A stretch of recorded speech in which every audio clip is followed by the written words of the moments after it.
that we have at the end of every season. So the top achievers in that league get incentivized by having these trips. So we incentivize the leading goal scorer of the league, the young players. Look, I think where the league started and to where it is now, it's been a huge improvement. There was always going to be teething problems in the first season, but it's gotten better and better, not just in terms of the football, but in terms of the clubs being better. You look at last season, it was one of the closest seasons, in a very long while. You had the likes of TS Galaxy being up there, JBW being up there, UWC, but eventually, Sundowns came and showed why they were the champions of the season before. And I think this season is going to be just as tough. I think, when I look at the signings that the clubs have made, when I look at the first couple of fixtures, Sundowns, Royal AM, JBW, TS Galaxy, then the next week, top clubs playing each other. I think it's going to be really, really exciting. But I think it's going to produce good football. I think that's the most important thing, because it has shown that the players coming out of the league, coming into the national team, it has shown that the league is improving.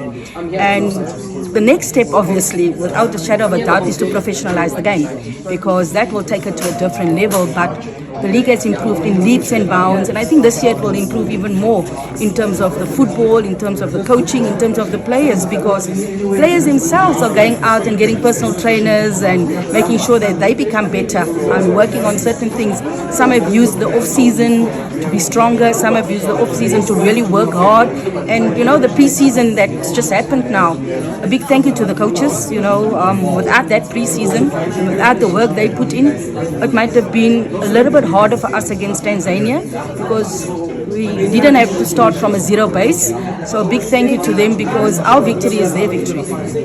And lastly, Coach, you spoke about improving of the league, and would you say add more teams to the league, or is the format right? Do you think that would make you steadfast in selecting your teams for international honors? Look, I'm speaking on my own personal view. I think adding more teams would not be a good idea. I think already the league is very long. Towards the end of the season, a lot of games were crammed in, and I think that resulted in a lot of injuries, because so many games were played in quick succession, 4 players, and including the national team, and I think making the league smaller, you have the talent amongst fewer teams, whereas now you have the talent spread amongst so many teams. So making the league more competitive, a smaller league would be viable, instead of adding 2 extra teams. Okay. My name is Errol Madlala. I'm the SAFA Commercial and Marketing Manager here. We're quite excited about the iteration of the 2024 Hollywoodbets Super League, which is arguably the best premier women's league in the continent. We're quite excited about that. We want to thank Hollywoodbets for coming on board, but also not being a dominant sponsor, because it's quite important for us to actually have active partners that keep challenging us, so that we can also step up in the service of the game itself. So we're looking forward to this season. As you saw last year, the Mamelodi Sundowns was taken right to the final 3 games. So we're hoping this year we do that again and see who's going to challenge Sundowns, and if they're worth it, and they win the championship. So we're quite excited about that. Good afternoon. My name is Walter Steenbok. I'm the SAFA Technical Director. Today I'm at the Hollywoodbets Super League launch.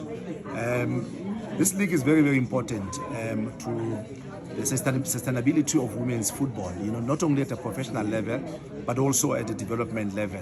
It affords our players a high performance environment, because it is a professional league, even though it's semi-professional. And the majority of these players, of course, play for Banyana. We've seen their performance in the Women's World Cup. We're seeing their performance now as we try to qualify for the Olympic Games. But beyond that, it has also helped Mamelodi Sundowns Ladies Football Club, to be the African champions twice in the last three seasons. So this really shows you that the impact of this league is just beyond the players who are playing on the field, but it helps a lot with the national team, but it also helps again our clubs, to do well. And of course, a lot of these young players have come through the Hollywoodbets, who are playing in all the clubs that we have.